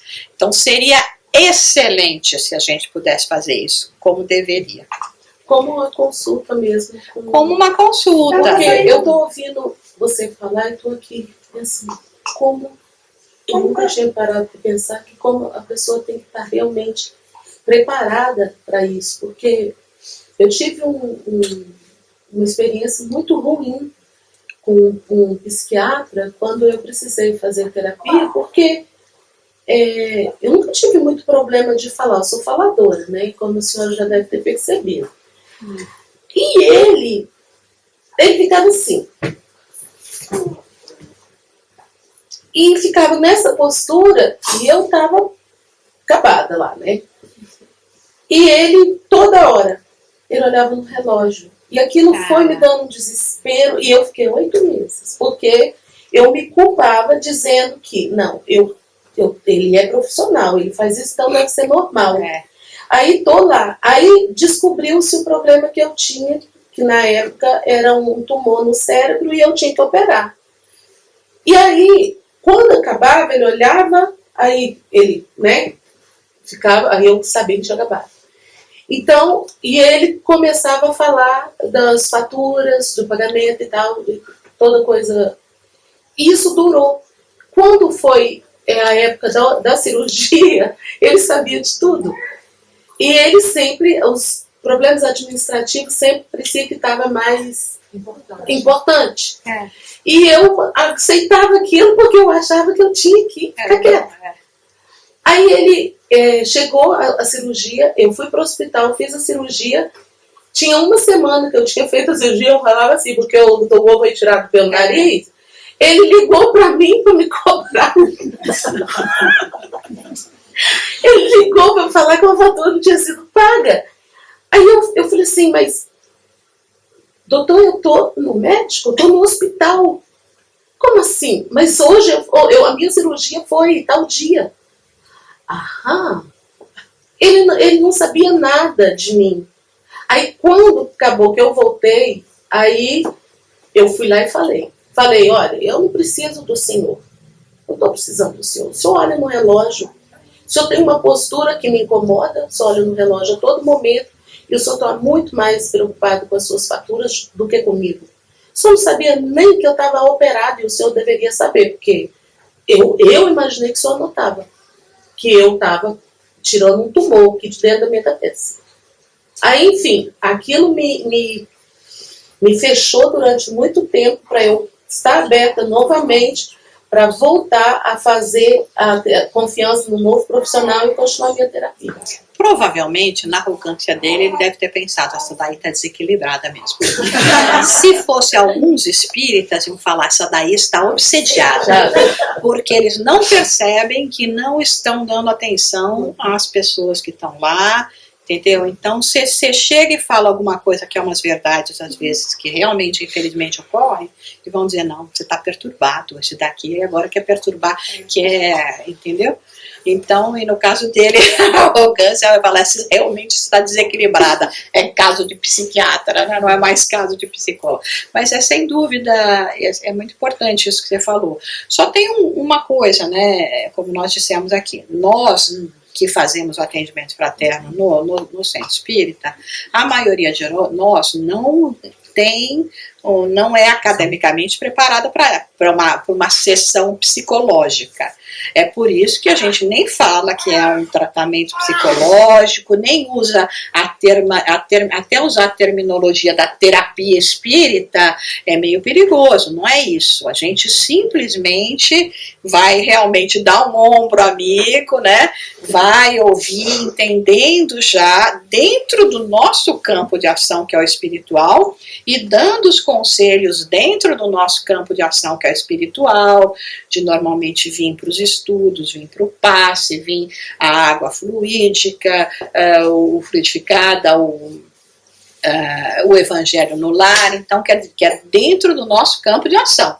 Como nós já enfatizamos antes, vê que é caso clínico, manda para o médico, manda para o psicólogo, para o psiquiatra, para as entidades especializadas, às vezes, no problema da pessoa, né? Porque se for assim, realmente a gente está aqui toda essa assusta até, né? Fala, meu Deus, não pode ninguém de nós, né? Mas é o que nós falamos, é tudo cego num olho, míope do outro. Né? Então a gente é realmente com muita deficiência, mas que não significa que a gente não possa ajudar. O essencial nesse caso é a preparação, como diz aqui, frequentar o centro espírita no mínimo uma vez por semana, fazer os estudos preparatórios, e você fez os estudos preparatórios, frequente o centro espírita no mínimo uma vez por semana, já frequenta a casa, até um trabalhador, um colaborador, passado um tempo, você sente que tem essa possibilidade, que nós falamos, a facilidade de escutar, de ter compaixão, de não julgar o semelhante, então você está equipado para fazer um primeiro socorro, né? E além do mais, como nós dissemos, né, e como até o exemplo que eu dei aí da criança, às vezes é muita pretensão a gente achar que quem está conversando com o espírito somos nós, né? Então muitas vezes você vai ver, você se pega falando alguma coisa que você fala, nossa, puxa, eu nunca pensei nisso, sabe que esse negócio serve para mim também, E isso não é dizer, você precisa ser médium. Então, não, é aquela intuição natural, né? Quando a gente se coloca aberto o canal para receber essa orientação espiritual. Então, não vão também ficar pensando, porque que nem você veja, nós estamos falando aqui de um profissional e que, de repente, péssimo, né? Quer dizer, ela está indo lá toda hora triste, preocupada, que vai operar, com certeza falou 10 mil vezes para o médico, não foi só uma, toda vez você foi lá falando, a cirurgia, estou com medo da cirurgia, e sei lá o quê, e ele não sabia nem que você estava sendo, nem sabia o que estava acontecendo com você. Mas voltando aos registros, né, por causa disso também, então ajuda, porque às vezes tem muita gente também que vem, aparece dentro espírita, o problema melhora, a pessoa some, né? Às vezes até tem isso, né? Por embaixador aí, sumiu do centro, pode ser que você, não, tá tudo bem, agora tá tudo em ordem com a vida, então, né? Mas só que passa um tempo, a pessoa volta de novo, você tem lá a ficha, pode ser que seja um outro atendente que vai, por isso que se a gente pudesse, tá, gente, eu não tenho isso no nosso centro espírita, vou confessar para vocês, adoraria ter, tá? Mas se a gente pudesse ter esse nível de, né, organização, seria muito importante, porque de repente a pessoa volta. Eu tenho gente lá que aparece depois de 5 anos, né? Aí você tem lá, então você vai falar com outro atendente, a gente já marcou antes. Ah, veio fulano de tal, vamos ver se já apareceu aqui. Ah, já, olha, tá aqui, era isso. Assim. Até quando chega, porque a pessoa que nem estava alguém aqui me dizendo, gosta de, né, que você lembre, né, dos outros, gosta que você lembre das... Então, quando chega lá e você fala, olha, me lembra, e aquela situação sua melhorou? Ai, a pessoa vai sentir a pessoa mais importante do mundo, né? Porque você lembra dela, você lembra do problema que ela tinha. Não, já tudo passou, mas agora eu tenho outro. Então seria tão bom se a gente tivesse uma alma caridosa que se comprometesse apenas com esse trabalho de preparo para o atendimento fraterno, que incluiria também entregar, que eu também não tenho, tá? Mas está sendo bom esse seminário de atendimento fraterno. Vou chegar lá, atentada no meu centro, falar, gente, vamos fazer tudo. Faça. Que seria entregar umas regrinhas, né? Então, o atendimento, explicar, o atendimento fraterno visa essa conversa, né? Normalmente o tempo não ultrapassa 20 minutos para poder dar a oportunidade de outros. Então, algumas... como é que fala? Umas ideias assim, que aí quando a pessoa bater lá na porta, é verdade, já estava escrito aqui que era mais ou menos 20 minutos, sinta-se à vontade para marcar uma outra hora para vir conversar, caso você tenha necessidade, os nossos horários são tais e tais, entendeu? Marque a sua consulta, vamos chamar assim, no e-mail tal ou tal. Seria importante marcar, porque às vezes você pode chegar e não poder ser atendido, porque se tiver já gente marcada, você vai atender essas pessoas. Então, umas pequenas orientações que vão facilitar o trabalho, e o horário é impreterivelmente esse, caso seja uma situação de emergência, aí fica por conta de vocês o que vocês vão fazer na situação de emergência, entendeu? Mas que nem há pouco tempo disse que teve uma pessoa lá no nosso centro, foi um dia que eu não estava, que acabou o trabalho que a gente faz no horário de almoço, e era perto de 1h30 da tarde, e a pessoa chegou lá para os diretores do trabalho, eu preciso de um atendimento fraterno, é obrigação de vocês me atenderem. Atenderam e ela ficou lá 2 horas. Só que, sabe, não tá certo. Se eu tivesse lá, eu já tinha acabado com aquilo. Entendeu? Não é você chegando e falando, você tem a obrigação de fazer, nós temos horário, a pessoa frequenta, ela sabe, entendeu? Vou sentar, vou escutar, vou tentar ajudar, mas aquela coisa, ainda mais essas reuniões que a gente faz no meio da semana em horário de almoço, é justamente para quem trabalha, que começa mais tarde, ou quem tem filho na escola, que vai buscar a partir das 3, não pode ficar lá 2 horas a mais. Então, a gente tem que ter esses cuidados, né? Perguntas, comentários. Em relação ao que estava se falando, de ter um histórico, eu estou me perguntando se começar a fazer isso, vai virar um pouco o sistema medical. Eu acho que quando a gente vem para o centro para pedir ajuda, não é para encontrar um sistema medical, é para encontrar um sistema humano. A diferença é essa. E outra coisa, bom, agora eu estou falando por mim pessoalmente, eu sei que você vai escrever todos os meus problemas, o centro é um lugar aberto, qualquer pessoa pode pegar e ler. Você está entendendo? É um sistema medical, eu não preciso ir ao centro, eu vou ao médico. Quando eu venho ao centro, eu estou vendo o lado do paciente. Quando eu venho ao centro para pedir um atendimento fraterno, eu estou querendo um atendimento humano. Eu estou querendo uma mão humana, não uma mão profissional. Sabe? Para mim, o que me faz um pouco confusão nisso tudo é as regras. Porque eu acho que quando as coisas são extremamente regradas, nós perdemos a parte humana. Então, deixa eu te explicar. Primeiro que não é regra, né? Porque se fosse regra, todos nós já estávamos fazendo isso. E eu adoraria estar fazendo isso no nosso centro. Só não faço ainda porque não tenho ainda uma boa alma que está se encarregando de ajudar. Segundo, a maioria dos centros espíritas já centenários do Brasil, e que são centros respeitáveis, todos eles fazem isso. Todos, sem exceção. Até porque daqui a pouco eu já vou te explicar. Terceiro, não significa que eu estou fazendo isso na frente do paciente. Normalmente isso você faz depois que o paciente saiu.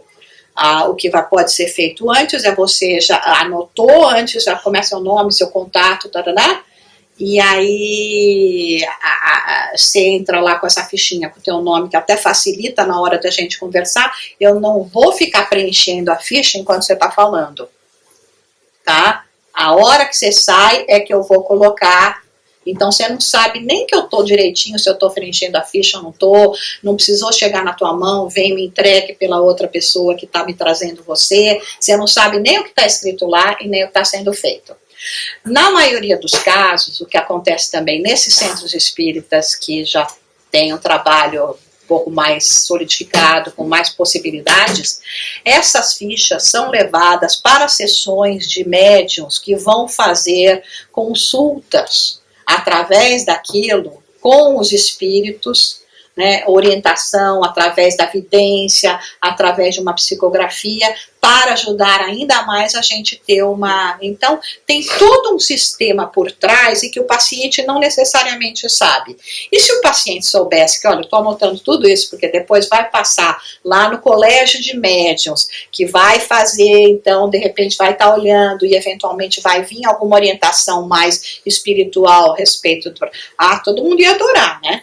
Então, não é uma questão de tecnicalidade e de perder, então, vamos dizer, que nem você disse, esse calor humano, nada. É uma questão de ser organizado, de poder atender melhor, entendeu? Então, eu acho que a gente é mais nesse sentido. Concordo com você, não é eu estar sentada lá e falar, não, pera um pouco, como é que é? Deixa eu anotar aqui o que você falou. Está com problema com o marido. Aí eu também vou ficar desconcertada, não é só você. Mas está anotando tudo. Principalmente se for das primeiras vezes que eu for no centro, se a pessoa está anotando com o meu nome, meu endereço, eu vou ficar desconcertada também. Então você faz tudo isso de forma discreta, entendeu? E aí, que nem eu te disse, depois ajuda. Por exemplo, quando você chegar lá, aí, vamos dizer, o Pedro não sabe nada de você, mas aqui a gente depois já teve uma reunião entre nós, olha, tem uma pessoa, então ela está com problema de um tumor no cérebro. Quando você for fazer o passe nela, foca nesse tumor do cérebro, entendeu? Então, tudo em seu benefício.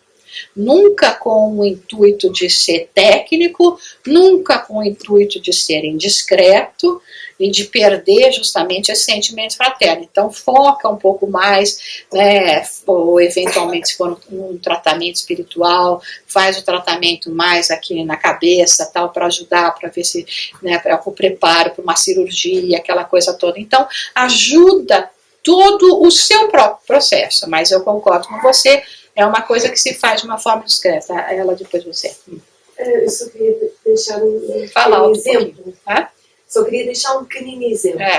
Em Portugal, no centro que eu frequentava, havia um atendimento fraterno e fazia-se de facto essas fichinhas. O paciente jamais soube que isso existiu. Jamais.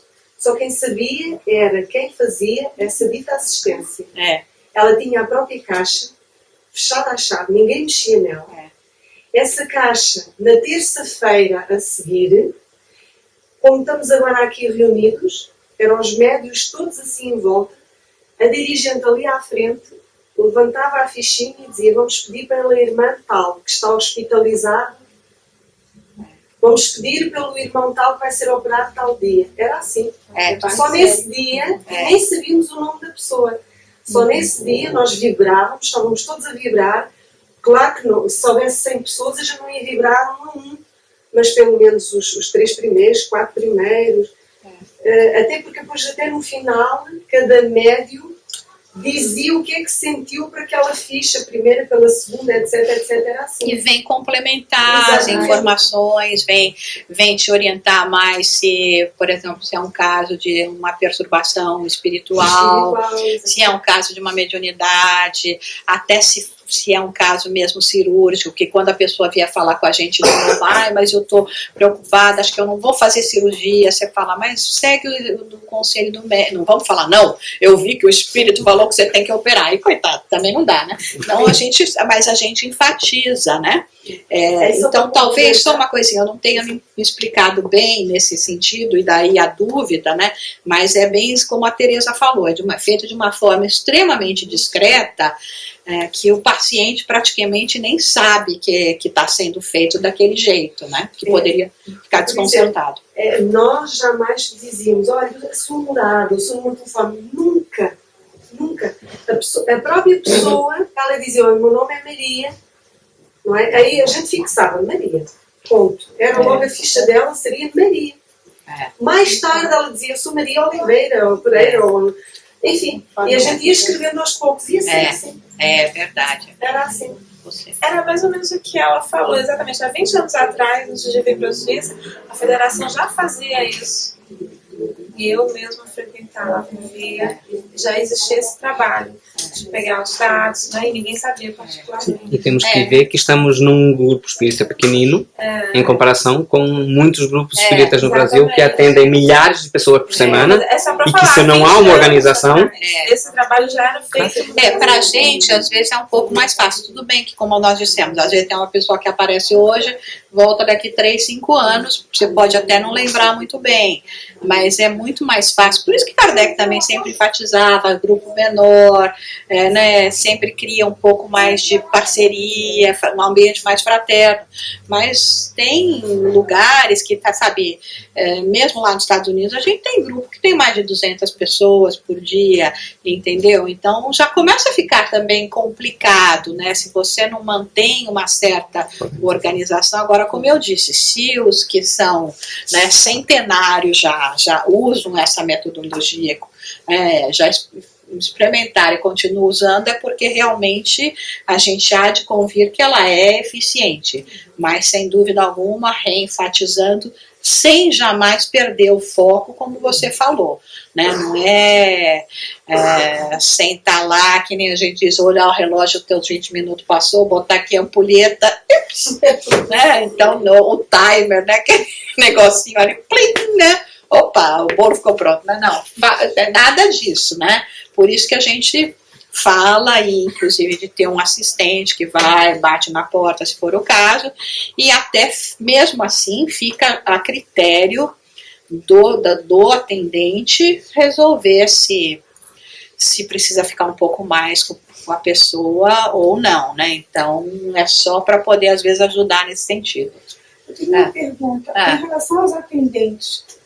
Por exemplo, se há 5 ou 6 atendentes, o paciente pode escolher o atendente por causa da empatia do que existe, né? Porque às vezes em 5 há um que a pessoa não tem empatia, não vai conseguir se libertar, falar do jeito que tem que falar, e com o outro vai conseguir melhor. Pode a pessoa escolher? Olha, eu acho que assim, né? Não é o que é aconselhado, entendeu? A gente até tenta, porque ao contrário até de um psicólogo, que pode acontecer, você criar uma dependência com aquela pessoa.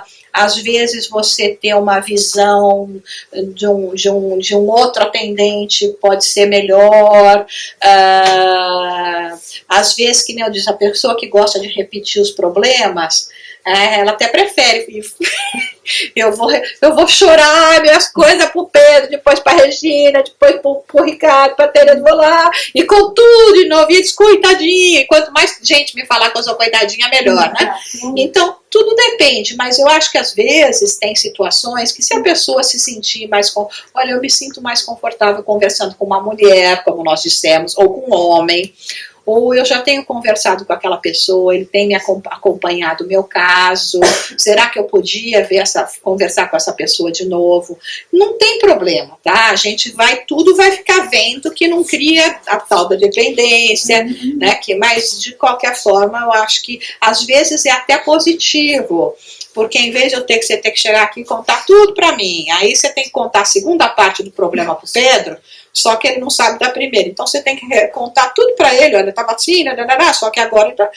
Então, às vezes, para dar uma continuidade, pode ser mais eficiente esse tipo de prática também. Ok, vamos para o próximo, então.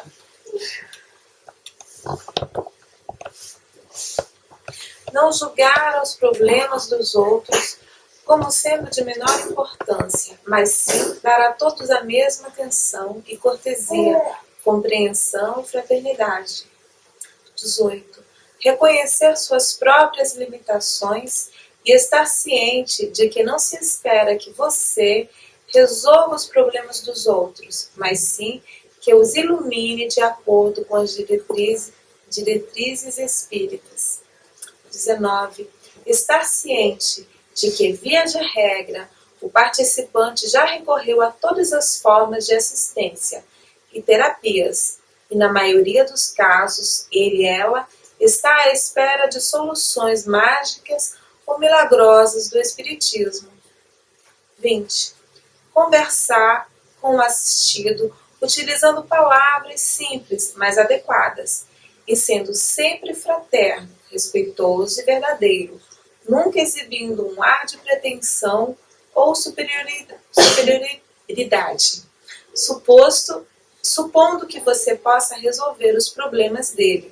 Evite conversa trivial, discussões estéreis e disputas políticas, religiosas ou evangélicas. Por exemplo, como nós falamos, atendimento fraterno não é o momento de eu convencer ninguém a respeito do espiritismo. Se a pessoa vier lá, não, vim conversar porque eu quero que você me convença de que o espiritismo, né, é isso. Olha, não dá para... Coerentemente, você há de convir que ninguém aprende nada, nenhum ofício, não tem nenhum entendimento com uma conversa de 10, 15 ou mesmo que seja 20 minutos. Então, você pode dar até algumas pequenas diretrizes e até falar, olha, na realidade a gente gosta de ter esses momentos, mas para falar sobre a pessoa, sobre a tua necessidade, o que te levou aqui, o que te trouxe aqui, entendeu? Então você vê que nas reuniões mediúnicas, alguns espíritos sofredores, obsessores, quando eles tentam desconversar, né? Não, porque eu não quero estar aqui, porque que vocês me trouxeram, não acredito no que vocês fazem, aqui é tudo piegas. E a gente fala, olha, mas não estamos aqui para discutir se acredita, gosta ou não gosta, mas o que anda acontecendo com você, qual que é o seu problema? A gente tem que levar para o lado pessoal. Porque às vezes pode ser também uma barreira, né, assim que a pessoa, né, uma máscara que a pessoa põe para não querer falar. Fala, olha, a gente normalmente, que bom que você veio, a casa vai estar sempre aberta para você, você quer conhecer mais, nós temos toda uma literatura, temos grupos de estudo, mas realmente em 5, 10 minutos de conversa eu não posso te fazer isso, falar isso, entendeu? Então, vem participar dos nossos estudos, tem alguma coisa a mais que te incomoda, parte da saúde, família, profissão, tá tudo bem, entendeu? Então, tchau e bênção, até logo. Não vamos nem ficar 20 minutos com um paciente desse, porque ele não veio para, né? Às vezes vem lá a pessoa, não, vamos lá, conversa com o fulano e veio lá, né, até sem querer, né?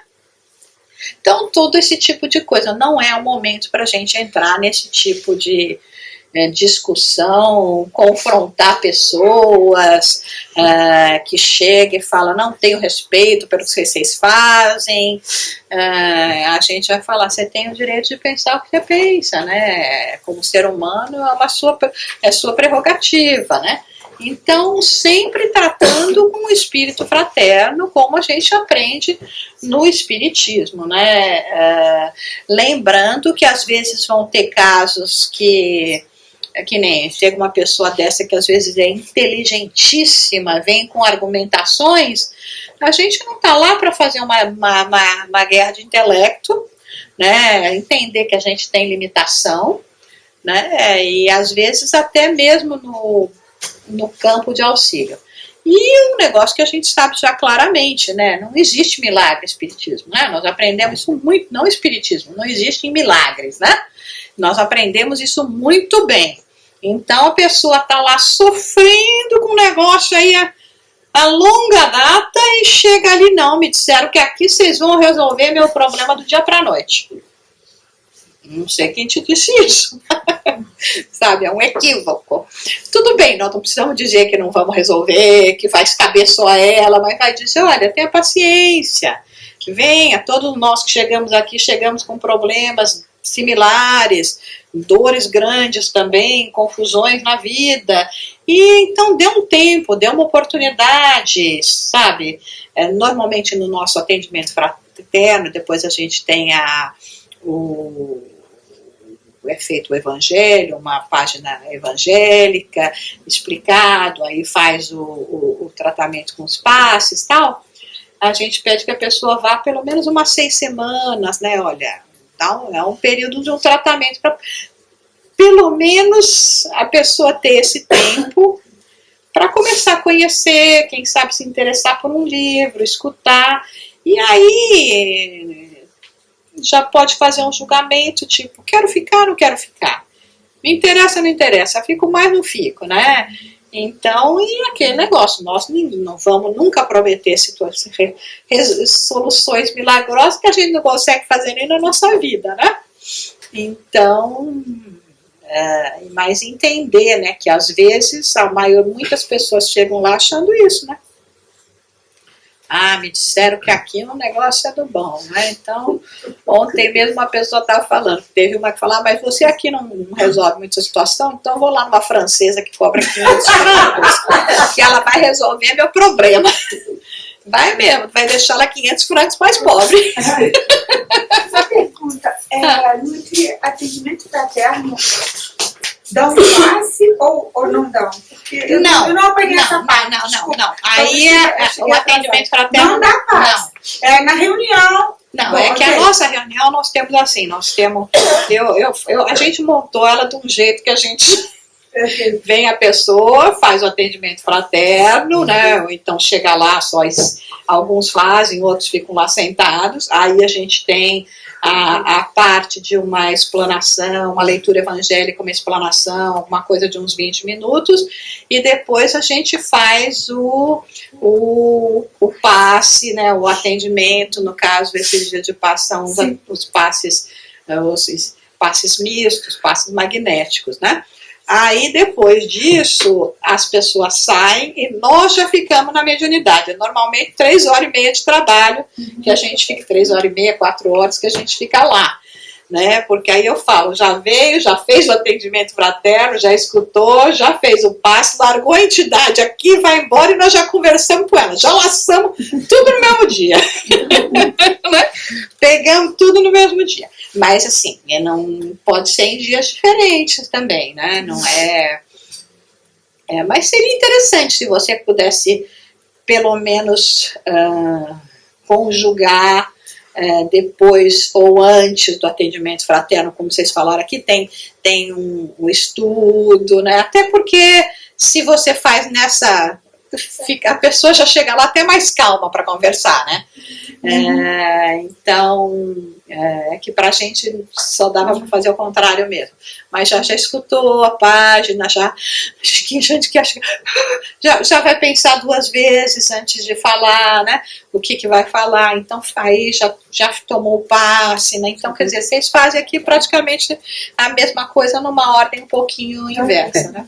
Até muitas vezes algumas pessoas que marcaram antes o atendimento fraterno naquele dia, depois que eles já vieram aqui, já ouviram a palestra, já tomaram passe, depois eles falam, não, vou fazer o atendimento fraterno, mas eu já ouvi bastante coisa, muita coisa já foi resolvida durante a palestra. Muita coisa... Assim, a pessoa fala ainda, mas muita coisa eles nos dizem que a palestra foi para mim.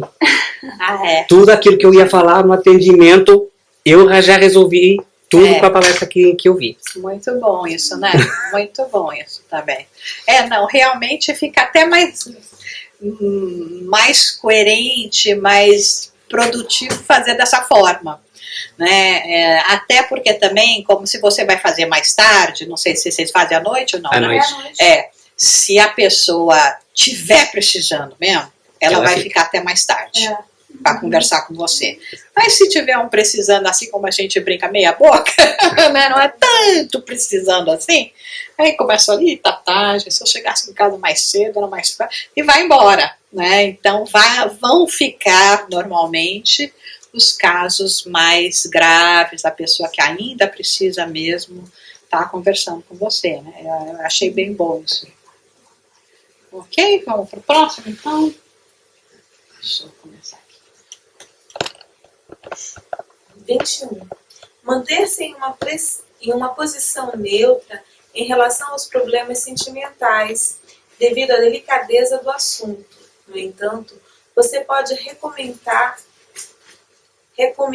o paciente a confiar em Deus, a ouvir o seu coração, a buscar a paz, a harmonia e a concórdia, e manter a disciplina mental e a buscar inspiração na oração.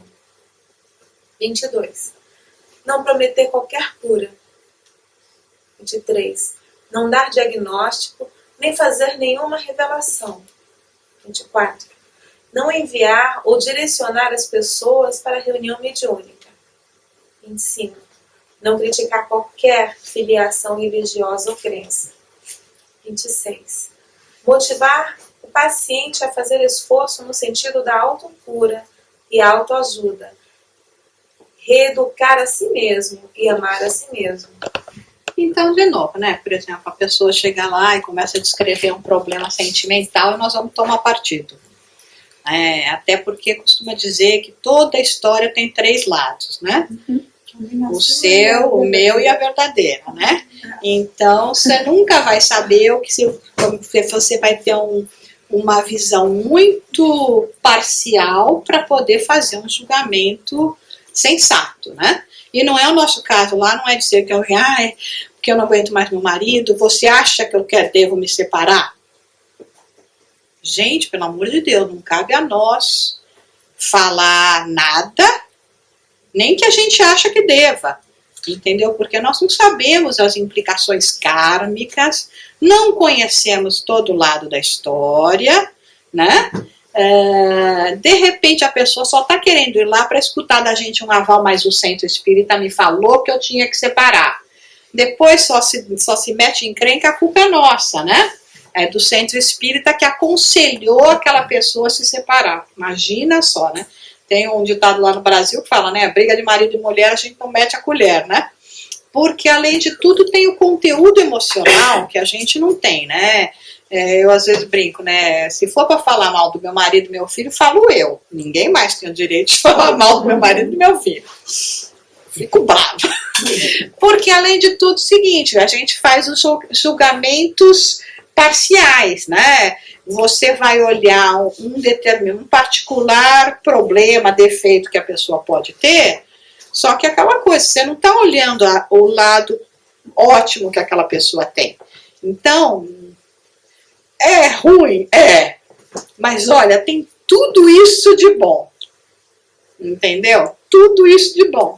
Então, aquele ruim é ruim, mas comparado com tudo de bom, agora você de fora pode, de repente, fixar e sempre lembrar, não, mas aquela pessoa faz aquele negócio ruim, né? E não lembrar das coisas positivas. Então, por exemplo, quando a pessoa está com raiva do companheiro, companheira, sei lá, chega e fala barbaridade, né? Mas depois você chega, e aí? Não, mas não era bem assim. No fundo, ele é bom, ela é boa. Então a gente tem que tomar muito cuidado para não tomar partido, para não se realmente entrar numa área que não nos compete. É só escutar. Fala, Pedro. Tem aquela história de Chico, que estava fazendo atendimento fraterno, e que vem uma senhora que reclamando do marido, reclama, mas aquele role, e Chico ia dizer, separa, e Emanuel diz, cale-se. E Chico se calou. 15 dias depois, vem a mesma senhora, de luto, o marido tinha desencarnado nessa semana. E aí Emanuel diz para Chico, viu se você tinha falado para ela separar a semana passada?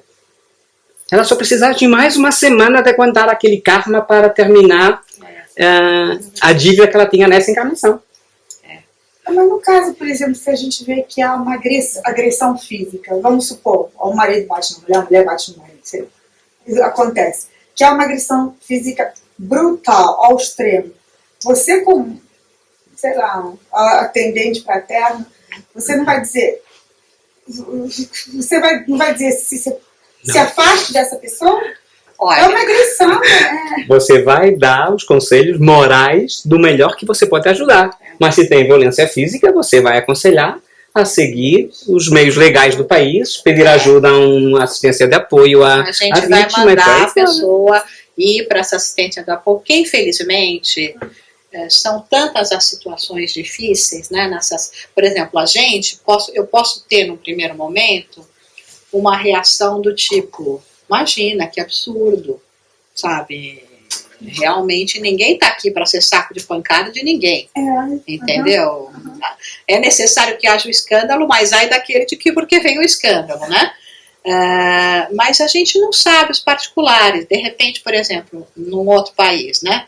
A pessoa está lá casada com um estrangeiro, é ilegal, sabe? Se ela largar o marido, não, né, no caso, não vai ficar na rua. De repente o marido que é estrangeiro, os filhos que nasceram aqui, vai tirar os filhos dela, porque a justiça vai dar, de repente, preferência ao que é, obviamente, o cidadão, a outra não é nem cidadão, entendeu? Então tem um monte de particulares que você tem que prestar atenção, sabe? A pessoa, de repente, não tem condição de sustentar. Tudo bem, não é para ficar lá apanhando do marido. Eu acho que o que tem que fazer no caso desse é você realmente fazer isso que o Pedro falou, olha, vamos orar, tenta fazer o evangelho no lar para ver se melhora um pouco a vibração no lar, tenta ficar afastado quando você vê se ele já chegou, se é por causa até de bebida, você vai dormir, sai do caminho, não responde, não entra em confrontação, dá o endereço das entidades legais do país que vão poder te auxiliar nesse caso, um consulado, tá, de assistência que você pode receber. Eu particularmente tenho uma amiga nos Estados Unidos que ela conseguiu a legalidade dela graças a apanhar do marido, porque aí ela foi num desses órgãos, entendeu, ainda ia estar começando o processo de legalização e etc, e ela tinha já feito as queixas e etc, tudo tal, então te deram todo o apoio para ela e ainda ajudaram na legalização. E às vezes você tem medo de que se você vai, aí é que você vai perder, né, de repente, o direito de uma cidadania, alguma coisa assim, entendeu? Então é isso, a gente tem que mandar para os órgãos, porque aqui é negócio, né? É muito fácil eu aqui virar e falar, larga do teu marido, mas eu receber a mulher em casa, vem morar comigo, traz seus filhos também, eu vou te dar de comer, eu vou te dar abrigo, né? Pra gente é fácil falar, faz, né? Aí cada um tem que ver, né, o que é mais importante.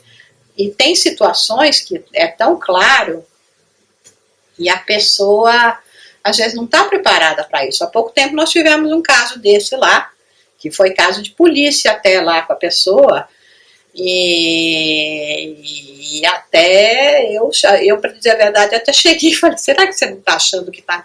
Será que não está na hora de você voltar para o Brasil? Será que você precisa dessa situação, entendeu? Até me intrometi mais do que devia, para dizer a verdade. E aí a pessoa ficou nessa situação mais uns 4 meses, mas acabou que foi embora. Então, quer dizer, podia ter se poupado 4 meses de sofrimento, né? Mas acabou que depois a pessoa não estava preparada também, né? Às vezes tem isso. Uma situação que me dá muito medo, assim, porque numa situação dessas, eu digo em relação a todos, não só você, a pessoa, uma mulher ou um homem vai conversar com você, olha, ele me bate, ele me agride, eu já fui fazer aquilo, e você tem uma atitude neutra, e depois, uma semana depois, o homem dá uma surra que a mulher vai parar no hospital e morre. Como é que eu vou me sentir nesse tipo de situação? Que eu tive uma atitude neutra e, no entanto, eu podia... Não, você não teve uma atitude neutra, não é isso que nós estamos falando aqui. Nós estamos dizendo que nós vamos ter uma atitude até onde nos compete. Tá? Existem órgãos sociais nos países, no seu principalmente, no meu, nos Estados Unidos com certeza, que vêm em defesa daqueles que são agredidos. Eu vou encaminhar, se precisar vou junto, me ofereço de ir junto, porque às vezes a pessoa está tão fragilizada, com tanto medo, tão perturbada, me ofereço, vou junto com você para te ajudar. Às vezes não falo o idioma bem do país, a gente fala, vamos alguém te acompanhar, se for o caso, para poder te ajudar. Então não é uma omissão. É simplesmente, eu não pode, por exemplo, fazendo uma comparação um pouco mais, sabe, a pessoa chega lá, está com problema cardíaco, a gente vê que precisa operar do coração, e eu vou operar? Eu não sou médico, eu não sou especialista, eu não tenho a condição de fazer isso. Então eu levo para o médico. Então é isso que nós estamos dizendo, existem coisas que são da alçada do espiritismo, e que no espiritismo a gente não só pode, como precisa fazer, deve fazer, mas existem coisas que não são da nossa alçada e que não tem como a gente realmente dar uma assistência maior. É aquela coisa que eu te falei, você está disposta a pessoa chegar e falar, sai da sua casa, vem para mim que eu te dou moradia até você se estabelecer? Se você tiver, que ótimo, entendeu? Então, de maneira nenhuma é ser omisso, é fazer o que você pode e orientar no que precisa. Mesmo aí porque cada caso é um caso e são situações muito complexas. Porque você pode até chegar na pessoa e dizer isso. Não, se você se sente ameaçada, vem para minha casa, a gente vai dar um jeito, vamos fazer. E a pessoa mesmo, ela está tão naquela situação que a gente não sabe por quê, porque existem vários motivos, tanta complexidade em relação àquilo, e que ela não quer, na realidade ela quer voltar para casa. Ela volta para casa, pode acontecer de ser assassinada, porque acontece todos os dias, e foi uma escolha da pessoa, ela também ela era aquilo, ela não recebeu a ajuda que foi dada. Ela teve uma escolha, porque também é uma escolha pessoal. Existe todo um acompanhamento psicológico que tem que ser feito, porque a pessoa normalmente, ela, além da agressão física, ela está sofrendo uma agressão mental, né, que nem se diz, que de repente, às vezes essas pessoas acham até que está merecendo apanhar. Então tem que passar por todo uma reprogramação psicológica para ver que você não merece, que não é que você merecia aquilo, entendeu? Não é que você que está errada, entendeu? Então essa tirania mental, né? Porque na verdade isso é uma obsessão de encarnado para encarnado. E às vezes você está tão subjugado pelo outro que chega a casa, assim, até você fala, eu tiro, trago para casa, a pessoa não consegue, não sai. Essa minha amiga, o marido dela trancava ela no armário e deixava ela horas trancada lá no armário, entendeu? Quer dizer, no fim a gente até fez isso, tiramos ela de casa, ajudamos, mas tinha momentos que ela estava tão subjugada. E nessa situação ainda que ela era brasileira, ele que era o legal, e às vezes e eles também às vezes usam essa coisa, porque a polícia vai vir aqui te deportar, entendeu? Né? Então são situações que não são bastante complexas, que a gente faz o que a gente pode e atende dentro do campo espírita, né? Mas de maneira nenhuma não é ser omisso. Né, é só também que nem nós estamos falando aqui, não interferir também aonde a gente não sabe. Você está falando num caso grave de agressões físicas, mas tem agressões mentais que são mais perniciosas do que às vezes agressões físicas, né? Porque para você às vezes é mais fácil reconstituir um osso quebrado do que a sua autoestima que foi minada diariamente, né, numa agressividade verbal, né?